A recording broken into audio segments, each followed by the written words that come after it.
Okay, good morning, everyone. We have a great group tuning in today for this will be our sixth webinar. Before we get started, I wanted to take a moment to introduce you to the North Carolina Blockchain Initiative, as well as today's presenter, Mary Strain of HYLAND Credentials.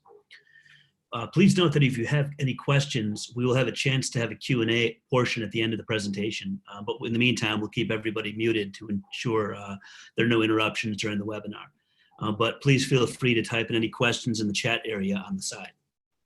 My name is Dan Spooler, and along with my two colleagues, Eric Porper and Farouk Oxatin, we serve as co-chairs of the NCBI. I also want to thank our colleagues and members of this task force, all of who are listed on this slide in front of you.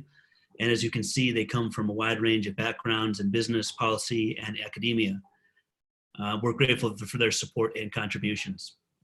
So this task force was formed last summer under the supervision of the Office of the Lieutenant Governor of North Carolina, Dan Forest, and it was established to study, examine, and evaluate the unique attributes and use cases of blockchain technology, virtual assets, smart contracts, and digital tokens to promote opportunities for economic growth, cost efficiencies, and strengthening our state as a leader in technology advancement. Today, I'm proud to welcome Mary Strain, the head of U.S. Public Sector Business Development for HYLAND Credentials, which is a global leader in blockchain-based digital credentials. She has a background in education, technology, and digital credentialing, and began her career as a middle school teacher in the Bronx. Later, she assumed leadership roles in innovative educational technology and nonprofit organizations. She has led initiatives in New York City, Tennessee, Arkansas, and advised several state and higher education institutions on the adoptions of competency-based digital credentials. As an advisor to educational technology firms, large urban school systems, and state licensing agencies, she has been positioned on the leading edge of technology and has brought innovative approaches to the public sector agencies for over a decade. So without further ado, I'd like to pass this over to Mary and hear from her and her presentation. Thank you, Dan. Thank you very much for the opportunity to share more about HYLAND Credentials and for the leadership that the North Carolina Blockchain Initiative has shown. I wanted to begin today's presentation by just speaking a little bit about HYLAND Credentials and HYLAND itself. So HYLAND is a leading global content services provider that acquired an organization called Learning Machine in February of this year. And I came with that acquisition. Learning Machine was founded in 2017 and partnered with the MIT Media Lab to develop the BLOCKCERTS open standard for credential verification. This came about because MIT was a partner of Learning Machine at the time and is frankly one of the most fraudulently represented degrees in the world. And they really were looking at trying to solve the problem of verifying credentials that individuals present to admissions or for admissions to university, and more broadly, how do we know that the credentials individuals are presenting are actually theirs and that they represent the organizations that issued them accurately. So Learning Machine and the MIT Media Lab collaborated to build the BLOCKCERTS open standard for credential verification. From that, Learning Machine built a SaaS issuing platform that allows governments, higher education organizations, and private firms to create, issue, and manage digitally native credentials that are recipient-owned, instantly verifiable, and built on that open standard, meaning they are vendor-independent and recipient-owned. So in February of 2020, HYLAND acquired Learning Machine, and that is allowed Learning Machine to become HYLAND Credentials, and is a natural fit for blockchain solutions. HYLAND has extensive public sector partnerships, and they are investing in and growing both our blockchain applications and our customer base here in the US and around the globe. I thought we'd talk a little bit today about the public trust framework, how verifiable credentials are an excellent use case for blockchain anchored solutions in the public sector, the value of open standards in public blockchain, and of course, talk a little bit more specifically about HYLAND Credentials, our issuing system, and our work.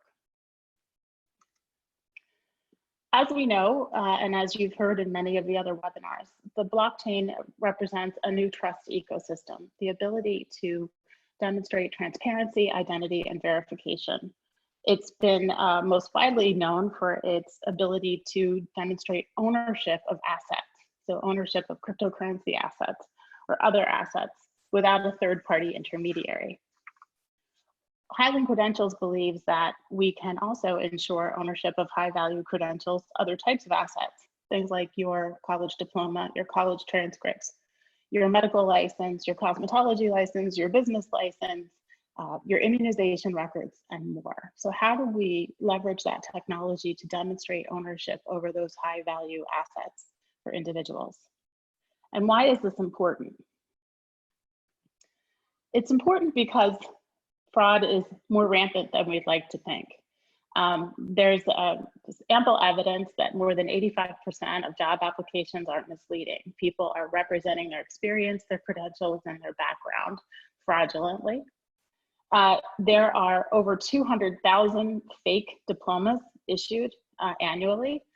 In preparation for this presentation, I just did a little Google search about purchasing a diploma, and I came up with 57 million results.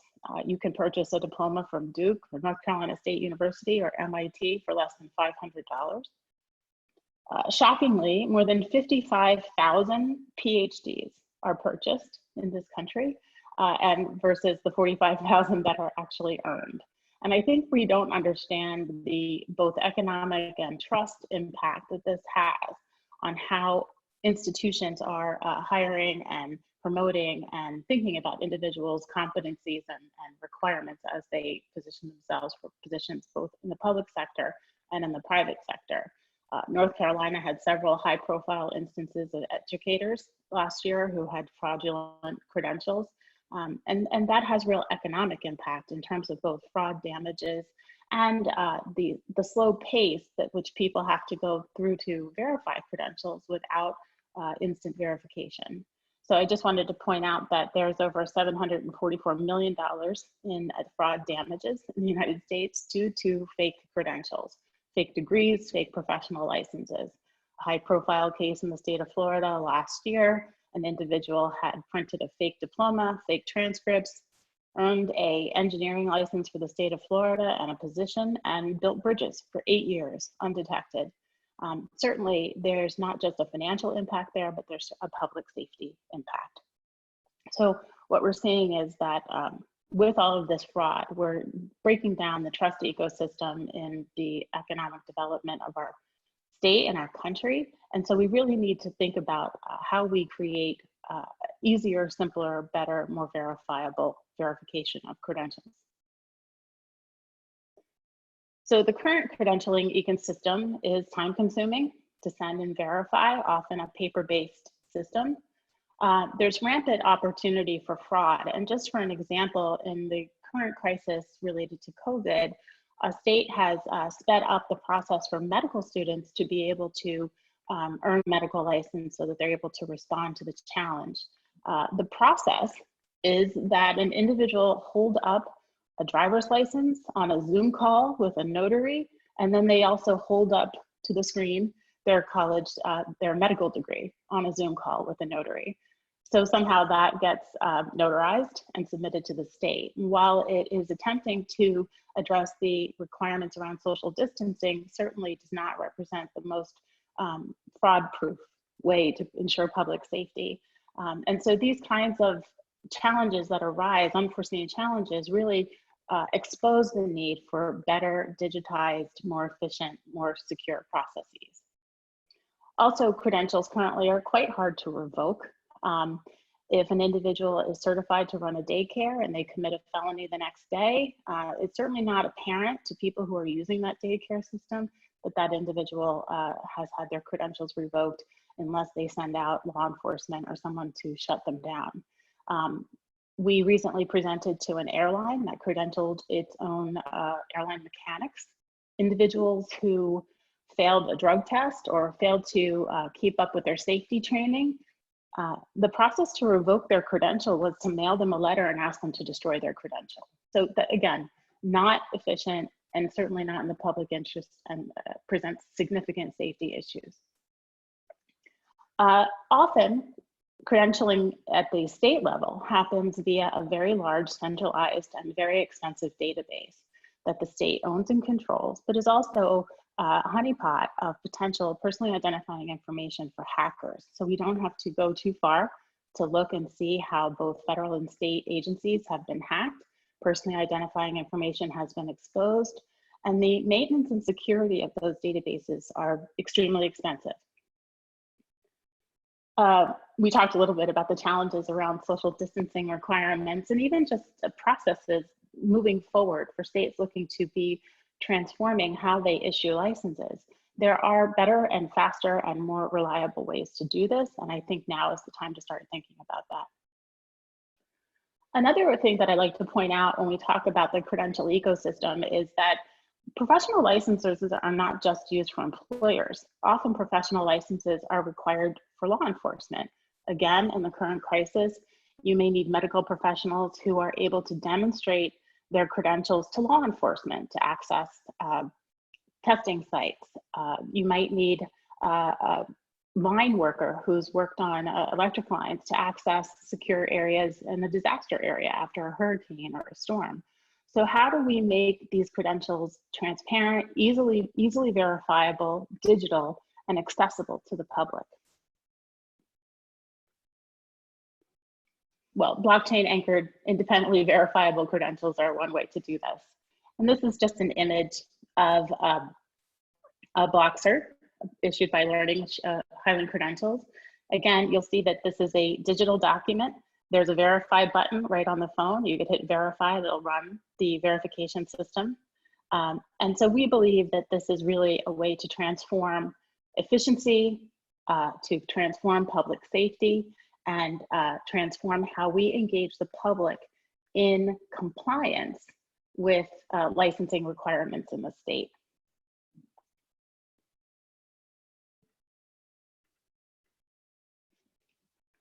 So blockchain credential use cases include, as I mentioned, academic records, transcripts, awards, professional licensure. So we are thinking of how do we ensure that medical professionals have digitally native, easily verifiable, blockchain anchored and secure credentials to share not only with employers, but with the public, law enforcement. Workforce certification. Again, if we think about individuals who have to attend to disaster situations, you'd be able to easily access secure sites and to ensure that the individuals accessing those sites were indeed credentialed to be there. You could issue public sector examination results and immunization records. There's been a lot of talk recently about COVID immunity passports and credentials associated with how individuals are going to be able to return to work or move into society as states reopen. I think one of the policy frameworks we should be thinking about is the current existing immunization records. So most individuals have immunization records, and you're not allowed to go to school or get employed at certain positions without evidence of your immunization records. And I think it would be an incredibly interesting use case to think about issuing immunization records directly to citizens or to guardians, so that they're able to control the access and use of those immunization records. So as the mother of 2 sons who play a lot of sports, that would save me a lot of time moving forward. Moreover, when we think about public engagement in verification, so we want to verify someone's college diploma, an employer wants to verify a transcript, a consumer wants to verify a doctor's license, maybe you even want to scan the credential on a carnival ride before you put your child on it, or a food truck before you buy a taco. We need to think about how states and public sector agencies or public serving organizations are engaging with the architecture. So HYLAND Credentials is committed to the idea of open standards. Why? That ensures interoperability and access for multiple industry partners. And because these use cases, the greatest and highest use case here that we're describing is really about engaging with the public. So we need to make sure that that credential is open and accessible without special software or permissions. When public sector agencies are looking at implementing solutions leveraging blockchain technology, open standards allows for ease of implementation and support and maintenance by IT agencies. And it removes the need for costly or proprietary intermediaries.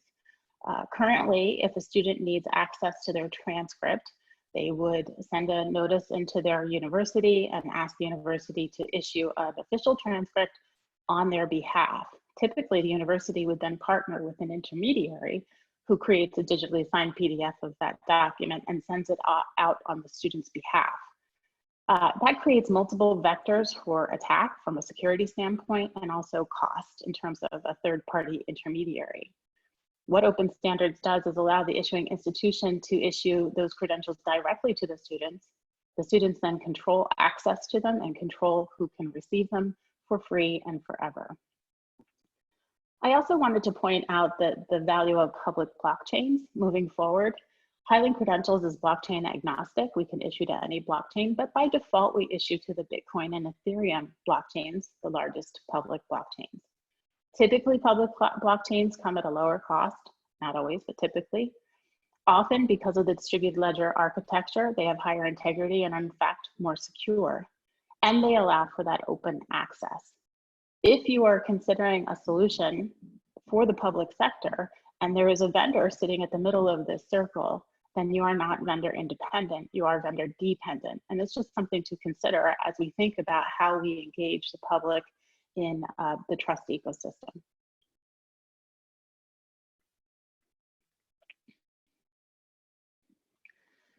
So to solve these issues, we have HYLAND Credentials, and HYLAND Credentials is a complete issuing system built on open standards to ensure recipient-owned, shareable, portable, verifiable credentials. As I mentioned, these are instantly verifiable, and they are instantly revocable by the issuing authority.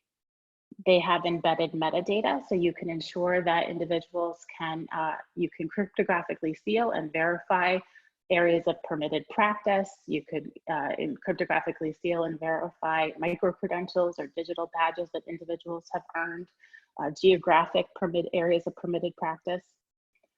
They do not require any special vendor or software to verify. So once the credential is issued to the recipient, they can share it freely on their own. And they can send it to employers and institutions to have it instantly verified. The cryptographic nature allows you to verify both the issuer and the recipient of the credential. They are sealed, interoperable, tamper evident, and built on, as I mentioned, the open standard.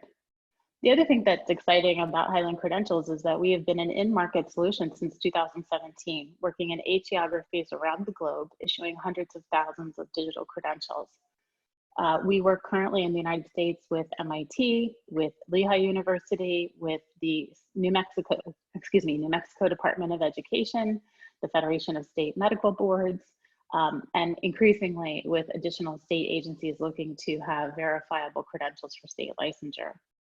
Our largest client is the Republic of Malta, which is considered blockchain island in Europe, and really an early adopter and innovator in the blockchain technology space. All academic credentials from K through higher education are issued on the HYLAND Credentials issuing system.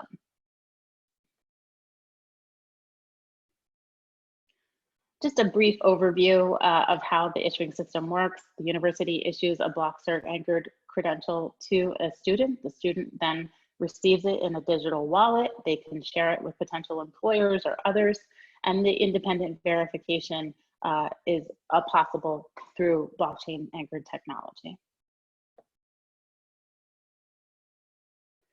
I thought I would take a quick few minutes to show a demonstration of the BLOCKCERTS and how they work and the verification.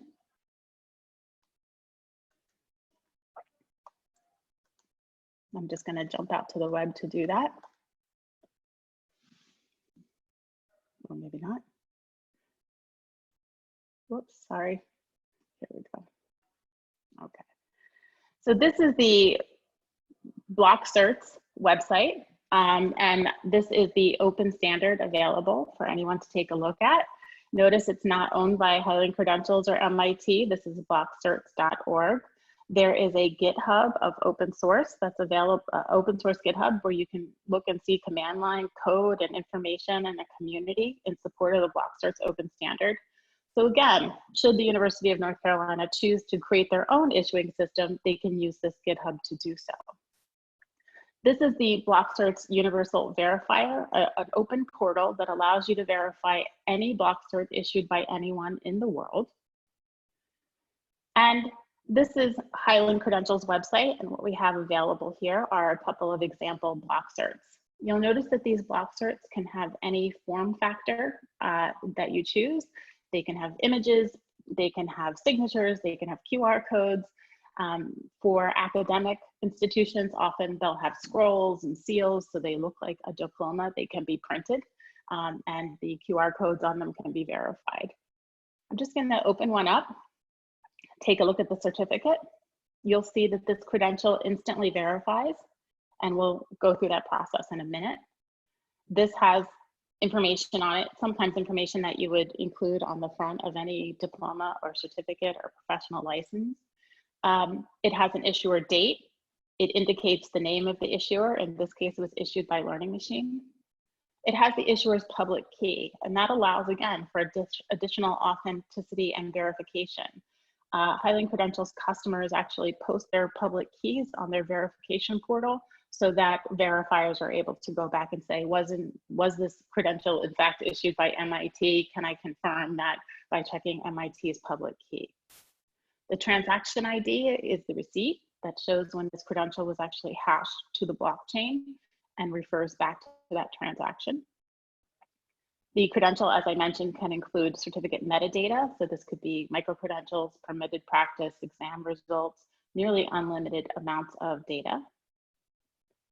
The credential can be downloaded in a JSON format. So these are JSON documents, digitally native. They are machine readable completely with a human presentation layer. When an individual receives a BLOCKCERT, they receive it as an email attachment and download it into their BLOCKCERTS wallet. Again, so that document can be saved to the cloud or to their hard drive or to an external hard drive or wherever they choose to do so. They can make hundreds of copies and send it out to their friends if they choose to do that. But each of those documents remains a master copy, verifiable. The verification process, I'm going to run quickly here, is a multi-step authentication process in that the credential initially is checking the format of the credential. Is this in fact a BLOCKCERT? Has it been issued in the proper format? Then it is checking to ensure that nothing has changed on the BLOCKCERT, not a name, not a pixel, not a date, that it hasn't been tampered with, that the issuer's public key is who was the original issuer, and the recipient's public key was in fact the original recipient. So it is checking this comparison against the original hash that was hashed to the blockchain. So unlike other credentials, BLOCKCERTs are hashed to the blockchain using a cryptographic hashing algorithm, meaning that the credential itself and none of the personally identifying information actually sits on the blockchain. The only thing that is sitting on the blockchain is the cryptographic hash of the credential. And this verification process allows you to open this up, run that hashing algorithm, and compare it to the original hash. If anything has changed, it will not verify. Finally, BLOCKCERTs allow for status. So you can revoke a credential, so the issuing authority can revoke a credential instantly. So if you found there was a case of academic fraud or something as simple as a student required a name change. You can also check expiration dates. So if this is a medical license, it can be set to expire at a certain date and time. And if it expires and is not renewed, then that credential, every copy of that credential will not verify and will show expired. And so all of these have to be in place in order for this credential to be verified. If anything has changed on the format, if anything has changed in terms of the recipient's public keys or the key pairing, or the status of the credential has changed, it will not verify. And that is instant across every copy of the credential that's been issued. We can also verify this credential by going to the BLOCKCERTS Open Standard portal and running the verification here. And because this is an open standard credential, it will verify in the BLOCKCERTS open portal. HYLAND Credentials has also built for all of our partners a custom verification portal, again, on that open standard. But what you'll see is that it has the signing keys made exposed for verification, and you can also verify any block cert issued by anyone in the world in these open verification portals.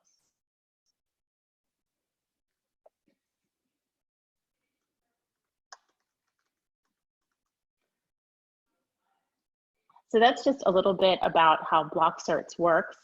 The HYLAND Credentials issuing system is a SaaS platform that allows you to upload recipient lists, create credentials, issue and manage those credentials over time. Just to summarize, the benefits of a BLOCKCERTS issuing system include real ownership, so that once a recipient receives this credential, they are responsible for sharing it in any form that they choose. That pushes, again, the risk to the edge of the network, allowing recipients to own and share their own information. I think that's very important when we think about things like medical credentials, that someone may choose to share their immunization record and the state would not have to enforce that. The individual could choose to do that on their own or choose not to do it. They're easily shareable. There's no special software required or passwords. Fully interoperable so that they can be shared with anyone in the world, and verifiers don't need special software or permissions to verify them. They're instantly verifiable and instantly revocable. So an issuing authority can instantly revoke the professional credentials of someone who might have committed a crime. We allow for multi-chain anchoring, which means that you're independent of a proprietary blockchain. And because they're open standard, they're vendor independent. So should HYLAND Credentials go out of business or the state or university choose not to work with them anymore, those credentials remain active and available for recipients to use for free and forever. This is just a quote from Mary Callahan, who's the registrar at MIT. And I think the real motivation just to expose for MIT was around student ownership of their own credentials. If the student earned their degree and earned their transcript, that they should have the ability to share that with whomever they want without having to go through third-party intermediaries or even the university itself to access their academic credentials. And this is a quote from the Minister of Education and Employment in Malta, who really is speaking to both the data security of blockchain anchored digital credentials, as well as the transparent, trustworthy way that individuals can share those credentials around the world. And because Malta is such a small country, many of their residents work across the EU and around the world, and the verifiable credentials have allowed them to skip the apostille process and rapidly enhance the economic development and opportunities for their citizens.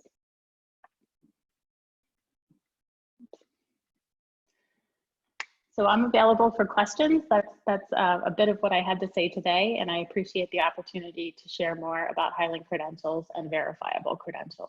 Thank you. Mary, thank you for that presentation. Fantastic. We do have a few questions. I can go ahead and read a few of them off here. Sure. Ron Horn in the chat box asked, what does the subscription pricing model look like for the participants? So we have a issuing account that depends on the number of credentials that individuals issue. So, you know, a university might be a single account, whereas a state government might have a federated system. And there's economies of scale for additional issuing accounts. So those issuing accounts allow you to issue both basic certificates like a diploma or a license, a professional license, or more complex structured data documents. And I should have mentioned that HYLAND Credentials, as far as I know, is the only organization in the world that is able to issue complex structured JSON schema documents like a transcript that require arrays and one-to-one matchups. So that allows you to issue a certain number of the simple data documents and a certain number of the complex data documents. And so we have a pricing structure associated with those federated tiers.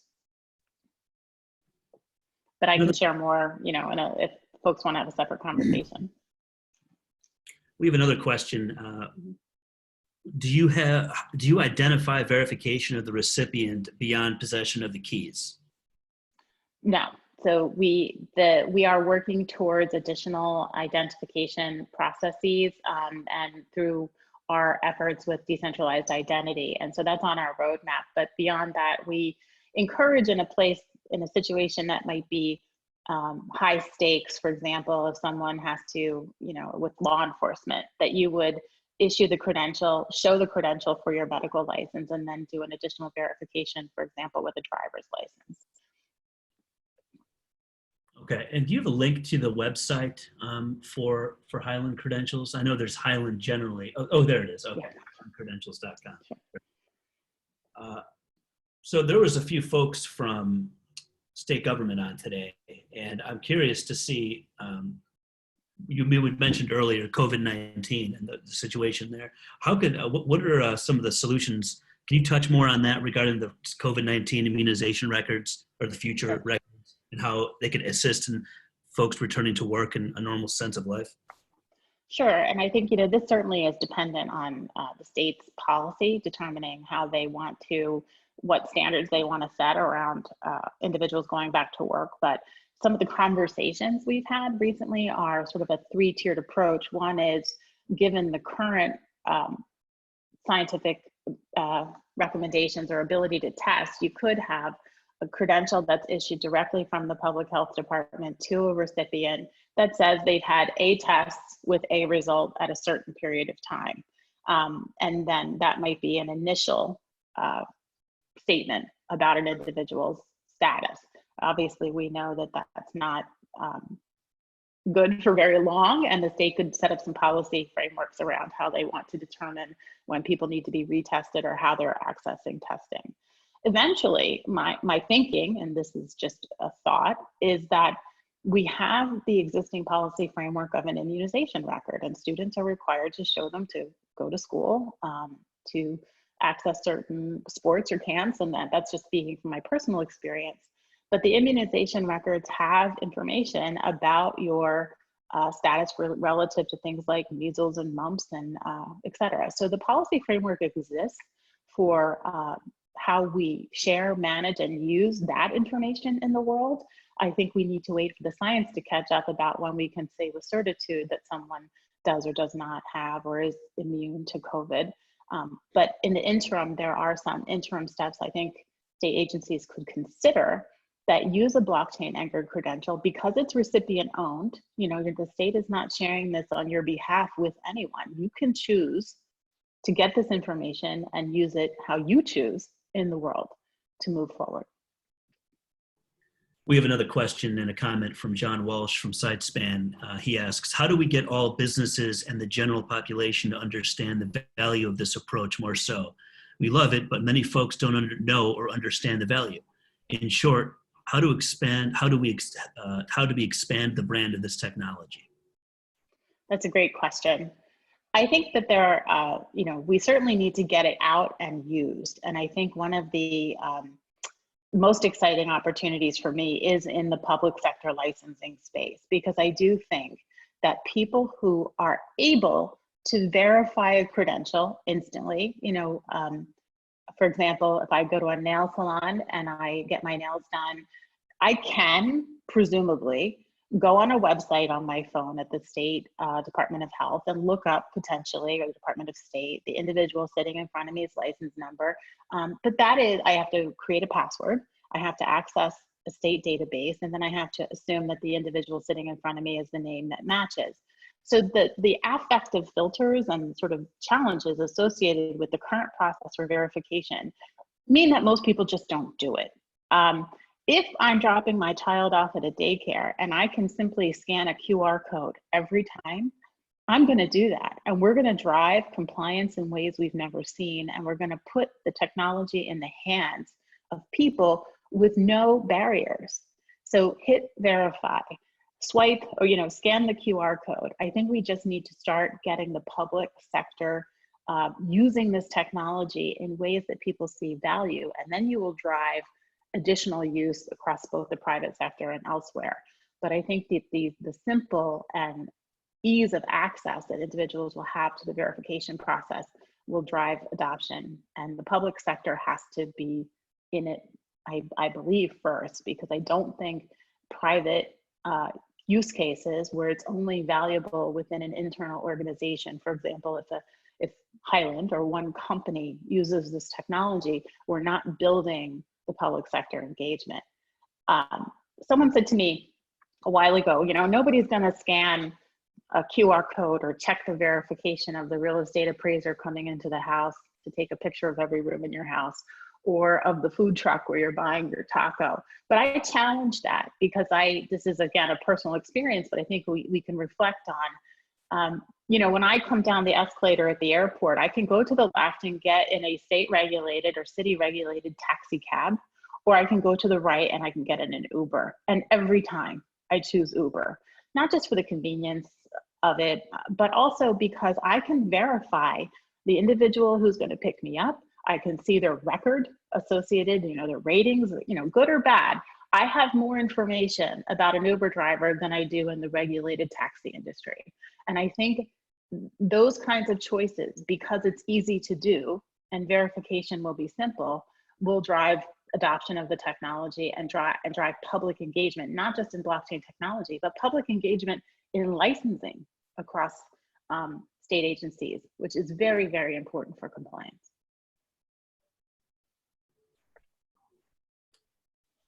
Well, it looks like those were all the questions we have that came into the chat. Actually, we just have one more. Let's see.